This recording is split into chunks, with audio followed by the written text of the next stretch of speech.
So if you're watching on YouTube, you can just fast forward until I get the board clear here.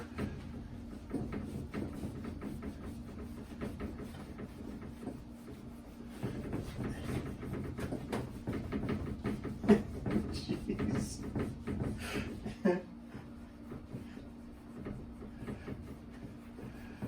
Okay, good enough. Let's look at the curves. So we got a bell-shaped curve. What does that look like?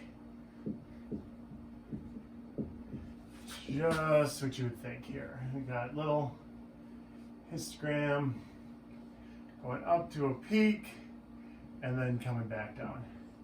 And so if you take a look at that, it creates, if you kind of just go off of the top, it makes a curve, a bell-shaped curve.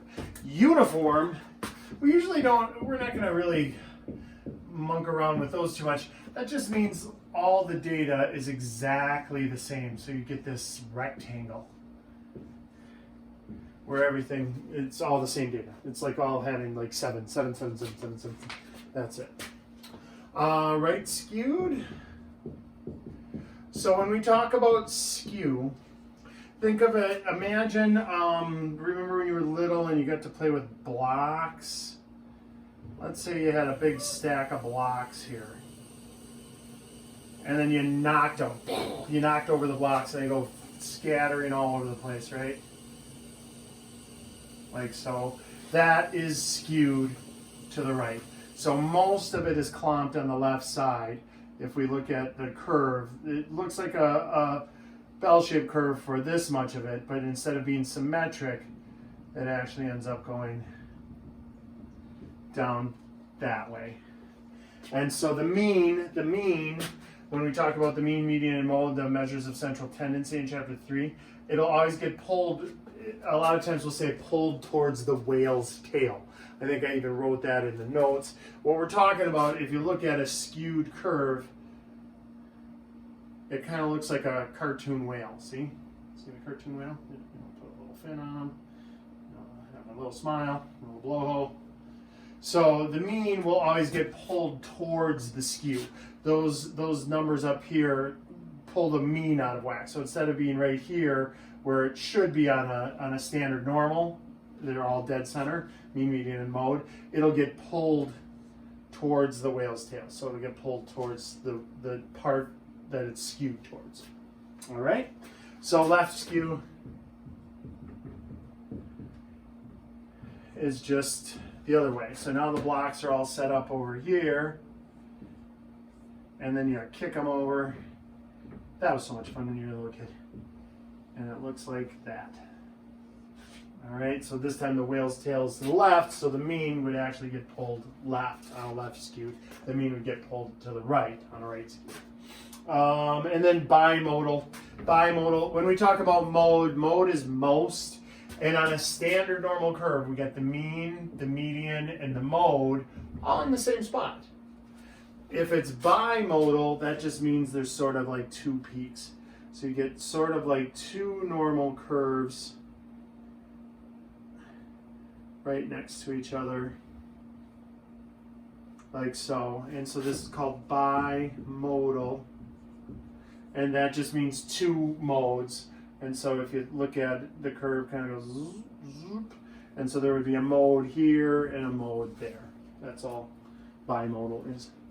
All right. Okay, on to the next one. They talk about other types of graphs. We have paired data and scatter plots. Other types of graphs, we have a Pareto and a bar graph. Really, they're almost the same thing. There's one, well, I guess two tiny little differences. A Pareto has all the data in order from greatest to least, and the bars get connected. And so when you're doing a Pareto graph, it'll always look like stairs, like you're going down stairs. When you're doing a bar graph, the bars are not connected. That's what a histogram has, connected bars. Bar graphs don't, but there's no necessary way to put the bars. You don't have to go from greatest to least. And so it's sort of like Pareto's just a special bar graph. So here, we'll look at a Pareto. And this is workers and how they get to work. It's car, bus, train, and walking, 20, 15, 10, and 5 respectively. So we've got the frequency here. We'll go 5, 10, 15, and 20. And then the type of transportation, I went car, bus, train, walk.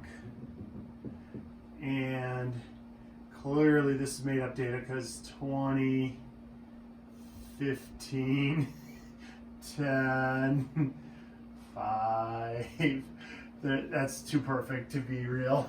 And so that's what a Pareto looks like. So the biggest first, and then the next, and then the next, and then the next. And this would be transport, mode of transportation. That's frequency, and it's workers. Let's call it workers. So that's a Pareto graph. If we look at a bar graph right next to it, it looks almost identical. There's two little differences. We still go 5, 10, 15, and 20. The bars are all going to be the same height, but they're not going to be connected, and let's put them alphabetically. So we'll go bus, then car, then train, then walk. And so it won't be from highest to lowest. Here, bus was 15, and it gets its own bar, and then car was 20, and then train was still 10, and walking was still 5. And so we still label the same transport and frequency and workers. So we have a title, we label our y-axis, we label our x-axis. Remember to do that on the test. You have to do these by freehand on the test. Not a bar chart, but in the histogram and the polygon, frequency polygon. All right? Okay, oh, and then the last one, a pie chart. And you're going to have to answer questions about a pie chart on the test also. So let's take a look at that. We're going to do a pie chart for this one. So we're on page 8 of the note packet, chapter 2. And so in order to do a pie chart, we need the relative frequencies or the percentages. So here, we'll call it class. So this is, again, if we go back through what we're working on here, this is categorical data or qualitative data. So we have car, bus, train, and walking. And the frequency was 20 and 15 and 10 and 5. Remember, we always total up our frequencies. So 35, 45, that's 50 total people that we're working with. All right, and then relative frequency. So relative frequency means we're going to take whatever the frequency is and divide it by the total. So 20 50ths, and 15 50ths, and 10 50ths, and 5 50ths. And so that's going to be 0.4, 0.3, 0.2, and 0.1. So if we wanted percents, let's look at what that is as a percent. We multiply every one of those by 100. So 40%, 30%, 20%, and 10%. All right. And then the angle size. So this, I think you're going to have to calculate for me on the test. I think what I'm going to have is the if I remember correctly, the pie chart will already be there, and the pies will already be in there. You'll have to fill in the blanks on that. But on this, you're going to have to tell me the degrees of each one. So you take 360 and multiply that by 0.4. You take 360 and multiply that by 0.3. You take 360, multiply that by 0.2, and 360 multiplied by 0.1. And so with each one of those, that gives you the degrees. So this should be 144 degrees. This should be 108 degrees. This should be 72 degrees. And this should be 36 degrees. But I think because the test is on Blackboard, and you're kind of filling it in, you won't have to actually estimate those degrees. I'll have done that for you. So the pie pieces will already be there. You got to make sure that the biggest piece, 144 degrees, would be somewhere in this neighborhood. You don't label the 144 in there. What you do is you put 40% car. The title goes out here. That's transport. All right. And then the smallest piece would be 36. So that is nice because that adds up to 180. So I could just go straight across there. So the smallest piece is 36 degrees. That's that little piece of pie. But you don't put the degrees anywhere on the pie chart. That just determines whether it's the big piece of pie or the little piece of pie. So that's 10%. That's walking. And so you just put the 10% down there. That's really little. It says 10%, trust me. And then 72 and 108. So 72 is going to be the medium piece, and 108 is going to be the second biggest piece. So 108 is 30% on the bus, and 20% on the train. And anytime that you have a pie chart, you should be able to add up the percents. 40 plus 30 is 70, 80, 90 plus 20, and 10 is 100. Should always add up to 100%. So double check that on the test, make sure it adds up to 100%. And again, you'll calculate the degrees for me for the test, but you won't actually write those down anywhere in the actual pie chart. All right. Lovely. Let's get stem and leaf plots. So a stem and leaf plot is an interesting way to set up data. It's not for presentation. These are all for presentation. We would present that or a pie chart. Dot plots, I talk about dot plots right after the circle graph. That's just where you put X's above them. And so look, if we were going to do a quick dot plot here of bus and car and train and walk,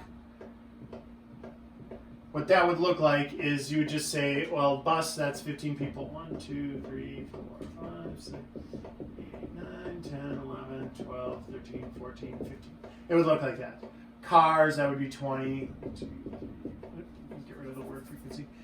4, 5, 6, 7, 8, 9, 10, 11, 12, 13, 14, 15, 16, 17, 18, 19, 20. Train, 1, 2, 3, 4, 5, 6, 7, 8, 9, 10.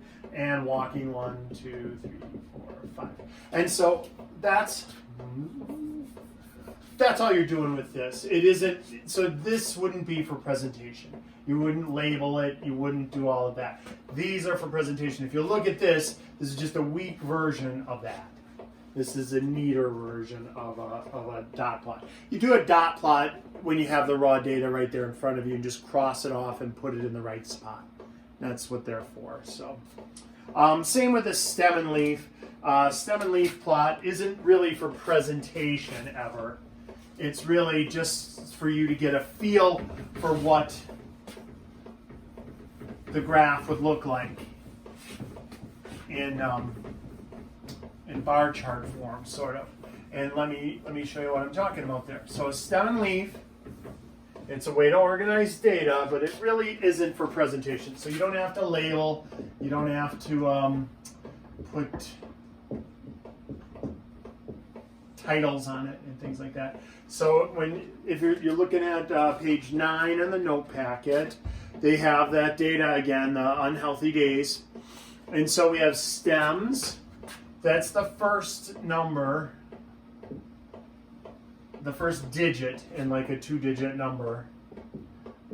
So that's from 0 to 9. This is 10s, 20s, 30s, 40s, 50s, 60s, 70s, 80s, and 90s.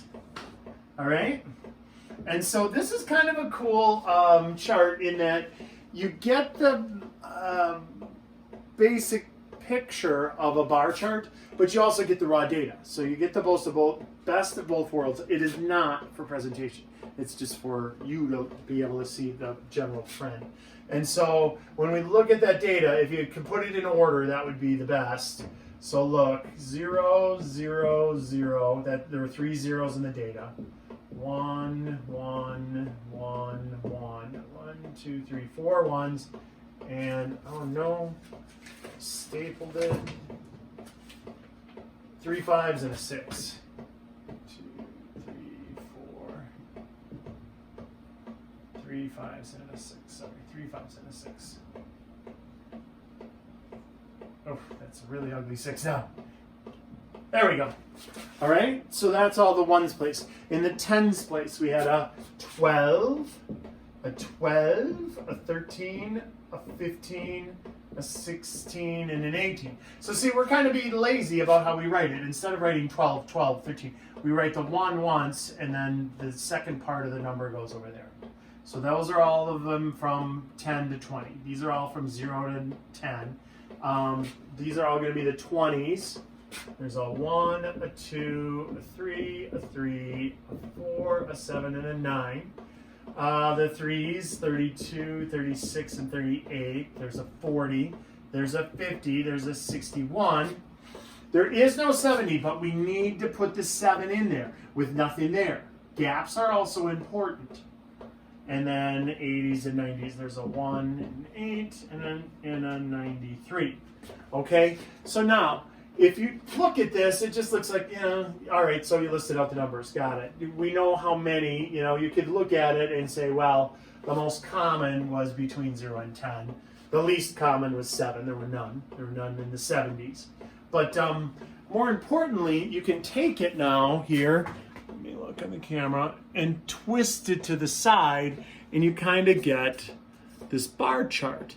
And see, it's going from 0 to 90, and so this would be skewed to the right because it's all clumped on the bottom and then kicked like little pieces to the right.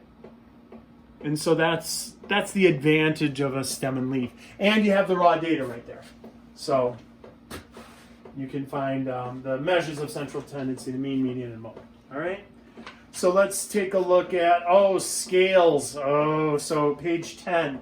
Statistics don't lie, but liars use statistics. So you have to be careful, especially in today's day and age with the with all the information that gets thrown at you in all different forms. You should find out like who collected the data, what's the source, right? Because a lot of people just make up stuff and throw it on the internet. But even if it's real data, look at it carefully, see who prepared it, and see if they have something to gain for you to think one way or another way, or if it was done like independently. All right, so look, vehicles in the millions on the turnpike. So vehicles is going to be up on the side here in millions. The year is on the bottom, and we'll go 99-00-01. So 2001, 2002, and 2003. So that little dash in front just means 2000. or 1999. All right. Now, look, if I go by 25s, if I go 150, 175, and 200, like that, and then I put in the numbers that they gave me here. What was it on the page? Was it on the page before? So it was on the page before. So 1990, it was 156.2. So that would just be a scooch above 150. 160, that would be halfway kind of between those two. 2001, 162 would be just about exactly the same. And then 172. And then 179.4, so almost 180, so just a little above there. So if I look at this data, it looks, it's pretty much like a straight line. There wasn't much to gain. But let's say I work at the Turnpike and I want to make it look like, oh my God, there's so many more cars. These are in the millions. So what I do is I just change the scale. I make it, I still keep it 99, the years on the bottom here, 2001, 2000, 2001, 2002, and 2003. So that doesn't change. That's still the year. And this is still the vehicles in millions. But this time, instead of going 150, 175, and 200, I'm going to go by tens. So I'm going to go 150, 150 million, 160 million, 170 million, 180 million, 190 million, and 200 million. All right? And so now when I go back and look at the data, 156 is just a scooch above 150 again. 160 is right on that line. 2001, 162 is a little bit up, not much, but 2003, 172, looks like a big jump, and then 179 just below 180, that also looks like a jump. So now if you look at it, it looks like a substantial increase by just changing the scale. You know, these two are exactly the same data, but they're very different looking graphs. This looks like there's very little change. That looks like, holy cow, there's a lot of change.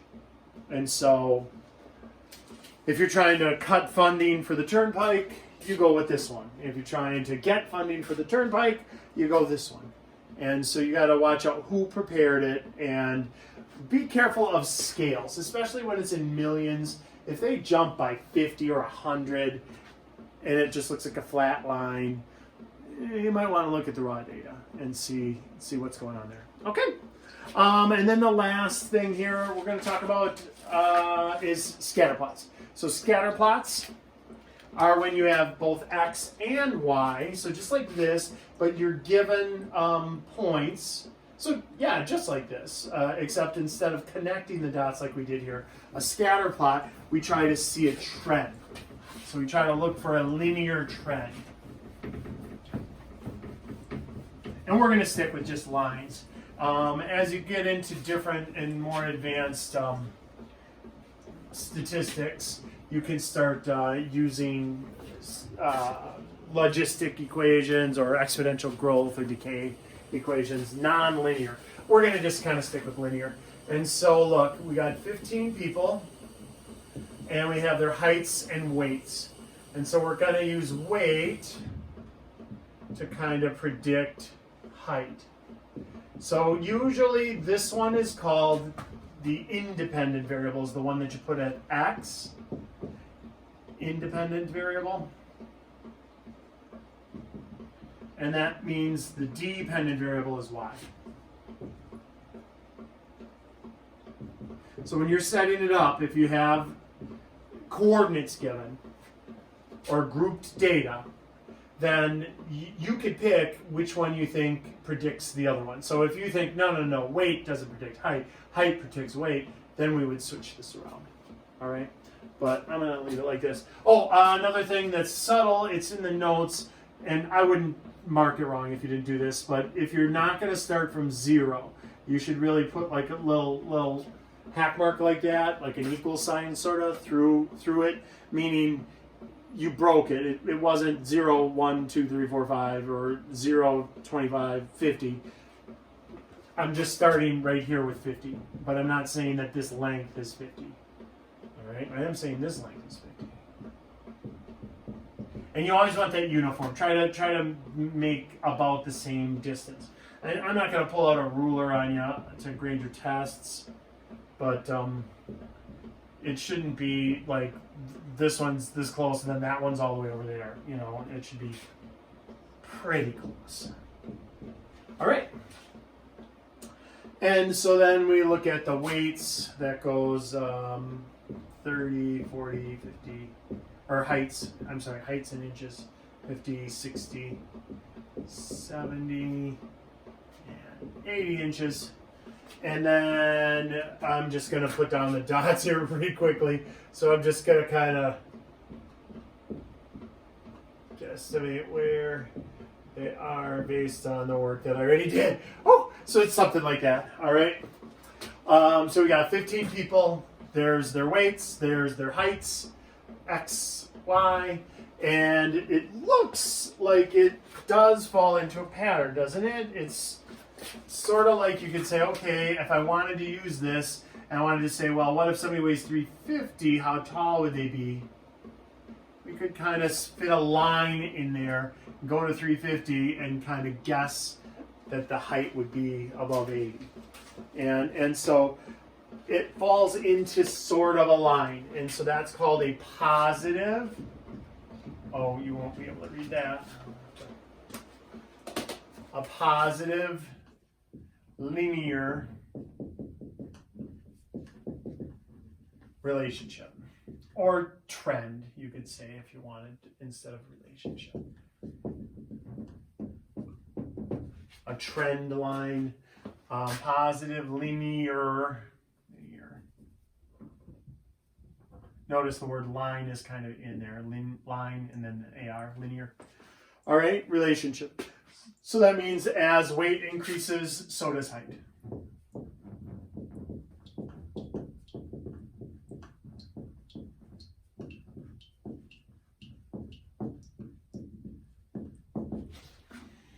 All right, and so that would have a positive. If it's if the line is positive, that's also considered a positive correlation. Correlation doesn't always mean causation, meaning the weight didn't necessarily cause the height. It just means they're related. And so if you look on the last page, page 11, a positive linear relationship would look like this, just like what we have right there. Where you'd have dots going up that fall kind of in a line. It's not exactly a line, but it's pretty close. And so that's that has a positive slope. Then the next one they have is negative linear relationship. And so when we look at that, it's also a line, but this time the dots are going in from left to right. As you scan from left to right, see how this is increasing, it's going up. As I scan from left to right, this one is decreasing, it's going down. So a negative linear relationship would have a negative slope. And then we could have something that's not linear. And there's a lot of stuff that's not linear, but still predictable. We'll make this pretty obvious, though, that it's not linear. We'll make like a little U shape. That is not linear. It doesn't go up and then turn the corner and go down. That's not linear. To be linear, it would have to fall into a line. All right? And then no relationship just means black. It's just dots all over the place. Very arbitrary. No line, just a big old chunk. All right? So we'll discuss a lot more about correlation, causation. We'll figure out the correlation coefficient, R, and things like that, and fit lines using least square regression lines in chapter 10. So put this away in the memory banks. All right, next we'll do chapter 3.